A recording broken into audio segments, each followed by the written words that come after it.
Hello दोस्तों, कैसे हैं आप सब। आज हम पढ़ेंगे भारत की नदियाँ।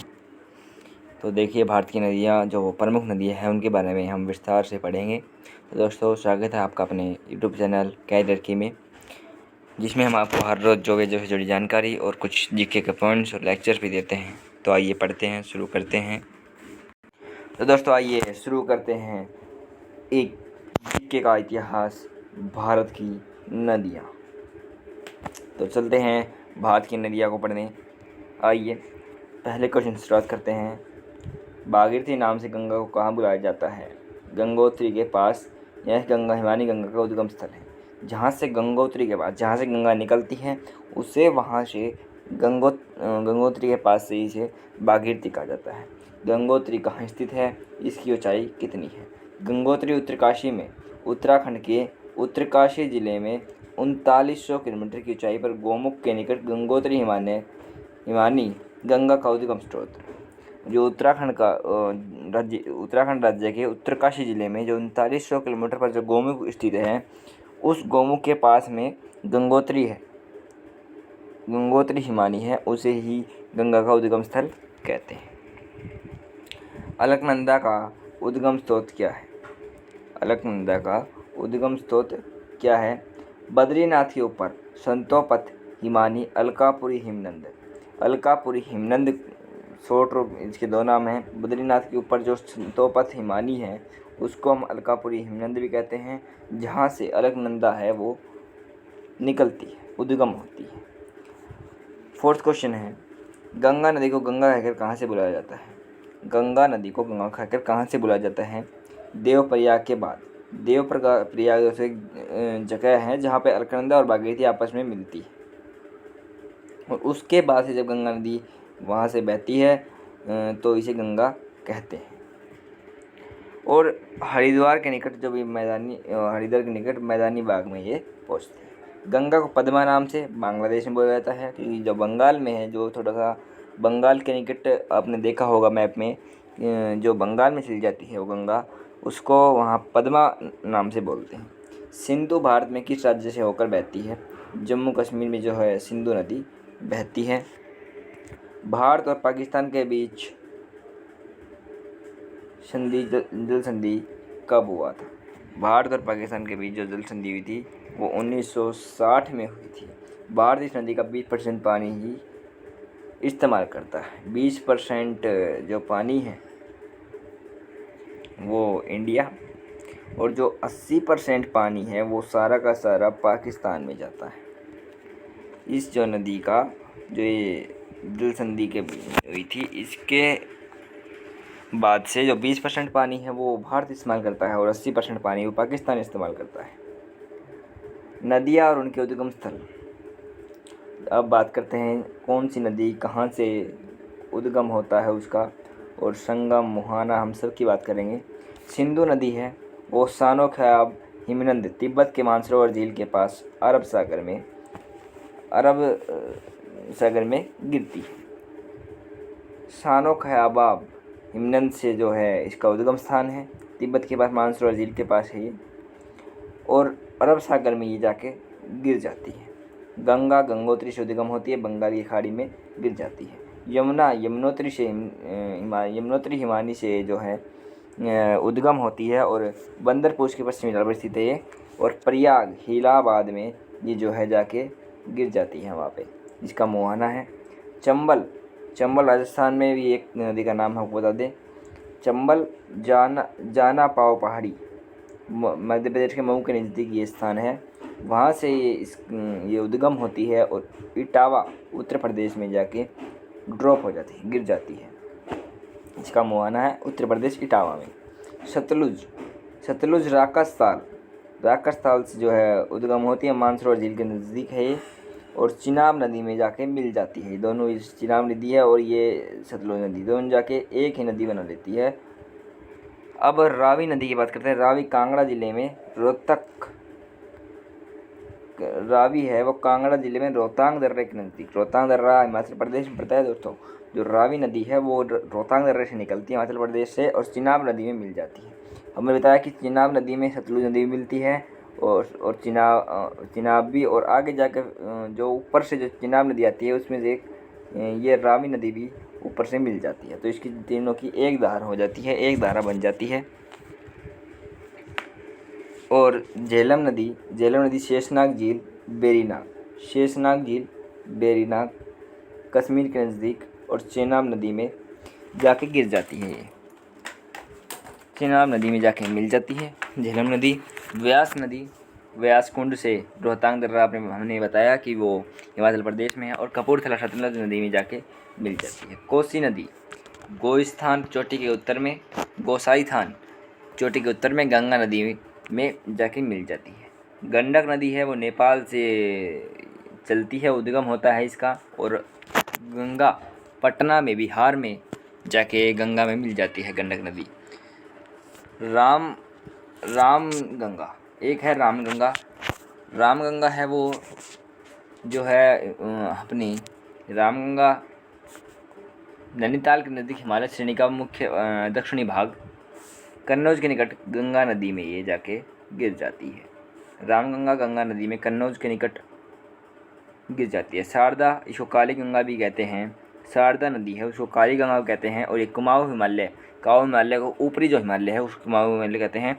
उस हिमालय में से जो ये उद्गम होती है, और घाघरा नदी बहराम घाट के निकट ये घाघरा नदी में जाके मिल जाती है।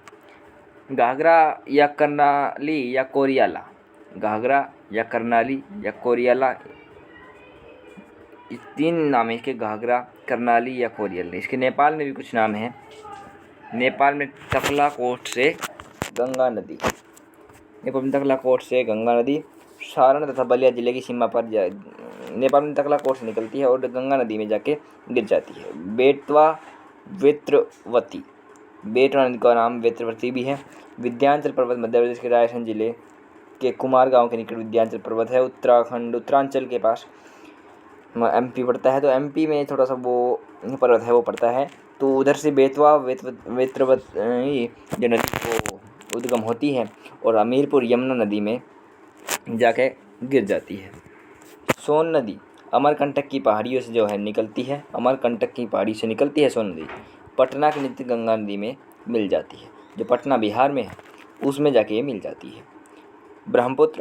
ब्रह्मपुत्र तिब्बत के मानसरोवर झील से जो है उद्गम होती है और बंगाल खाड़ी में जाके गिर जाती है। गंगा नदी की तरफ गंगा नदी का बंगाल खाड़ी में गिर जाती है। बांग्लादेश से होकर बांग्लादेश में गंगा को कहते हैं पद्मा, और ब्रह्मपुत्र भी बंगाल खाड़ी में जाके मिल जाती है। नर्मदा नदी अमरकंटक, ये भी अमरकंटक से सोन नदी की तरह और खंबाती खाड़ी में जाके गिर जाती है। ताप्ती नदी की बात करते हैं। ताप्ती नदी मध्य प्रदेश के बैतूल जिले के मुल्ताई के नज़दीक खंबात की खाड़ी सूरत के पास जाके मिल जाती है और बैतूल ज़िले एमपी से ये उद्गम होती है।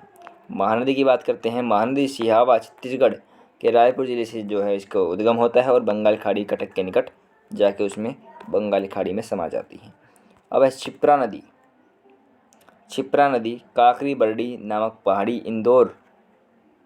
इंदौर से ये उद्गम होती है और चंबल नदी में जाके मिल जाती है क्षिप्रा नदी। माही नदी मध्य प्रदेश से उद्गम और खंबात खाड़ी में जाके गिर जाती है। अब आगे बात करते हैं लूनी का नाम तो सब जानते होंगे कि जब राजस्थान में एकमात्र रेगिस्तान के पास जो लूनी नदी है, काफ़ी नाम फेमस है लूनी नदी का। अजमेर ज़िले में सितनाग पहाड़ से अरावली पर्वत, हम आपको बता दें कि जो राजस्थान में है वो अरावली की ही श्रृंखला है और उसमें से एक पहाड़ को कहते हैं नाग पहाड़, और उसमें से ये लूनी नदी निकलती है। उसको उद्गम स्थान है नाग पहाड़ और ये कच्छ की रन में जाके गिर जाती है। हुगली नदी गंगा की शाखा है। ये जैसे गंगा आती है तो गंगा में से एक जो शाखा निकल के हुगली नदी बन जाती है, जो धुलिया पश्चिम बंगाल के दक्षिण से गंगा से अलग होती है। गंगोत्री से तो ये नदियों का संगम आ जाता है और जो है ये पश्चिम बंगाल में जाके अलग हो जाता है और इसको कहते हैं हुगली नदी। और ये सेम टू सेम बंगाल की खाड़ी में गंगा जहाँ से आती है बंगाल खाड़ी में वहीं ये समा जाती है। इसका मुहावरा है। दोस्तों लूनी नदी तक हमने कर लिया था। लूनी नदी अजमेर राजस्थान जो पर्वत है अरावली पर्वत है, बताया था। और जो है ये नाग पहाड़ है, उस पर से इसका ओरिजिन होता है, उद्गम स्थान है। और ये कच्छ की रन में जाके गिर जाती है। अब है हुगली। यह गंगा की शाखा है जो धुलिया पश्चिम बंगाल से दक्षिण में गंगा से अलग होती है। ये शाखा तो गंगा की है, धुलिया पश्चिम बंगाल से ये अलग हो जाती है और बंगाल खाड़ी में समा जाती है। कृष्णा नदी है महाबलेश्वर के निकट पश्चिम पहाड़ बंगाल की खाड़ी, महाबलेश्वर पश्चिम पहाड़ से उद्गम होती है और बंगाल खाड़ी में समा जाती है। गोदावरी नदी महाराष्ट्र के नासिक आएगा शायद यहाँ जिले से त्र्यंबक गांव की एक पहाड़ी से उद्गम होता है और बंगाल खाड़ी में समा जाती है। कावेरी है ब्रह्मगिरी पहाड़ी से उद्गम होता है कर्नाटक के कुर्ग जिले में और बंगाल की खाड़ी में समा जाती है। अब है तुंगभद्रा नदी। गंगामूल चोटी से गंगामूल चोटी से तुंगा और काडूर से भद्रा कर्नाटक तक और कृष्णा नदी में जाके समा जाती है। कृष्णा नदी में जाके मिल जाती है, एक संगम हो जाता है। साबरमती जयसमुद्र झील उदयपुर जिले में अरावली पहाड़ी पर स्थित जयसमुद्र झील है, उसमें से इसका जो है उद्गम होता है और खंबात की खाड़ी में जाके ये गिर जाती है। सोम बिच्छा मेंढा से जो है उदयपुर जिले में स्थित है, उसमें से उद्गम होता है और माही नदी बापेश्वर के निकट जाके ये समा जाती है। पेन्नार जो नदी है नंदीदुर्ग पहाड़ी कर्नाटक बंगाल की खाड़ी में गिर जाती है और नंदीदुर्ग पहाड़ी कर्नाटक से जो है उद्गम स्थान है और बंगाल की खाड़ी में जाके गिर जाती है। पेरियार यह नदी केरल में बहती है और पेरियार झील में जाके समा जाती है। पेरियार झील से जो है उद्गम होता है और इसका और बंगाल खाड़ी में शायद गिर जाती है। ओमियम झील मेघालय से, बैगाई कंडन मणिकिन्यूर के मैदूर के निकट तमिलनाडु और बंगाल खाड़ी में गिर जाती है। मैदूर के निकट निकलती है और बंगाल खाड़ी में ये जाके गिर जाती है। दक्षिणी टोस नदी का नाम है दोस्तों। तमसाकुंड जलाशय कैमर की पहाड़ियों में स्थित जलाशय है ये, उधर से इसका जो उद्गम स्थान है ये और शीशा के निकट गिर जाती है। आयड़ या बेचड़ गोमुंडा पहाड़ी से निकलती है और बनास नदी में जाके समा जाती है। तो दोस्तों ये पूरी नदियों की जो PDF थी, हमने आपको पूरी जो जानकारी है भारत की नदियों के बारे में हमने दे दी है। कहाँ उद्गम स्थान है, कौन कौन सी नदी कौन सी राज्य से बहकर निकलती है और कहाँ कहाँ मिलती है, ये मैंने आपको बता दिया है। और आपने नोट किया हो तो इसमें ज़्यादातर नदियाँ बंगाली खाड़ी में जाके गिरती हैं। भारत की जो ज़्यादा नदियाँ हैं वो बंगाली खाड़ी में जाकर गिरती हैं। तो दोस्तों हमने आपको सब बता दिया है इस वीडियो में। और आप कुछ भी समझ में ना आए या कुछ भी कमेंट सजेशन हो तो कमेंट बॉक्स में कमेंट ज़रूर करें। वीडियो पसंद आई हो तो लाइक करें और शेयर करें। और सब आगे जो आपको अगर कोई चाहिए लेक्चर जीके के बारे में या और भी कुछ मैथ साइंस के बारे में तो आप चैनल को सब्सक्राइब करें। जो भी रिलेटेड जानकारी भी यहाँ आपको सबसे पहले लेटेस्ट जानकारियाँ मिला करेंगी। तो दोस्तों चैनल को सब्सक्राइब करना न भूलें। धन्यवाद दोस्तों। और आगे भी हम आपके लिए और जीके की न्यूज़ और जो है साइंस से संबंधित चीज़ें और वीडियो बनाते रहेंगे। धन्यवाद दोस्तों।